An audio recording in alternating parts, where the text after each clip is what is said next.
সে দিছি বাদে যারা তোমার বল পরার পরে ডুগা ভাঙে গেছে।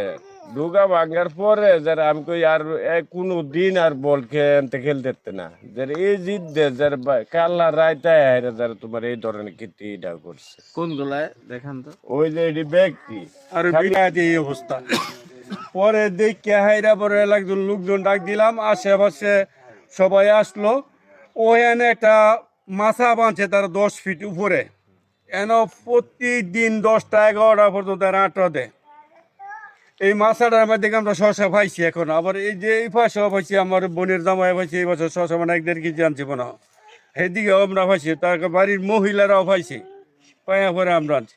আমার ছোটো ভাই এর বড় 60-70 হাজার টাকা খরচ, একটা চালান বেচছে মাত্র 90 কেজি, মানে 3,000 90টা 100 কেজি 90 টাকা বাজার বেচছে। দর কেমন এখন শশা? হ্যাঁ, বাজার তোমার এখন 90 থেকে 100 টাকা। খুব ভালো একটা বাজার ছিল। ভালো একটা বাজার, এবং যে পরিমাণ খরচ করছে আর বউ আর হ্যাঁ, মানে দিনটা 24 ঘন্টার মধ্যে কাটাকাটি হচ্ছে। কষ্ট লাগে মনের মধ্যে।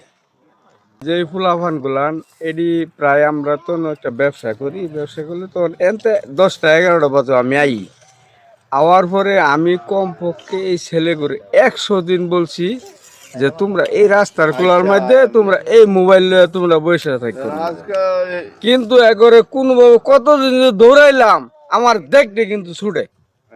আমি রাস্তার খোলার মধ্যে আইলে কিন্তু দেখলে ছুটে। আমি কিছু দেও কেউ বাইক না লাগে, কেউ নাতি লাগে, এই অনেক ধরনের সম্পর্ক লাগে। আচ্ছা এই যে আমি আইলে কিন্তু ছুটে, এই যে এই ফুলাফান গুলানে বল খেলা এই বেটা এত বড় ক্ষতিটা করছে, এটা কি ঠিক হয়েছে না? কিন্তু তো অনেক গার্জেনদের তা করে আঙ্গুর মানে পুরোভাবে শ্বাস নিতে হইব, তা করে বলতে হইব যে সকলের মুরব্বীগণ উদ্যোগে এটাকে এই কাজটা করছে, এই কাজটার জন্য আমরা সফল বিচার চাই। এটাই আমাদের। 10টার সময় আওয়ার পর দেখলাম, বলে মামু দেহ এই যে এইভাবে গাছগুলা টান্না উড়গায়া বাইঙ্গা চুইরা সব বিনাশ করে ফেলাইছে। মানে কি করা, সামনে পশ্চিম দিকে আগাইনির পরে দেখি আরো গাছ এই 4-5টা এমনি ছিঁড়া টান্না বাইঙ্গা মুচড়ায়া থুয়ে দিছে।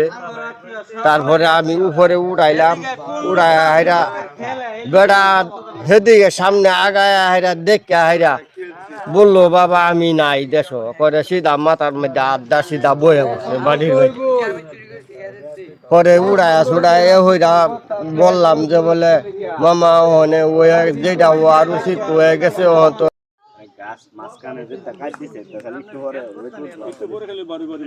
বাড়িতে না শুকায় যাবে না, শুকায় যাবে তখন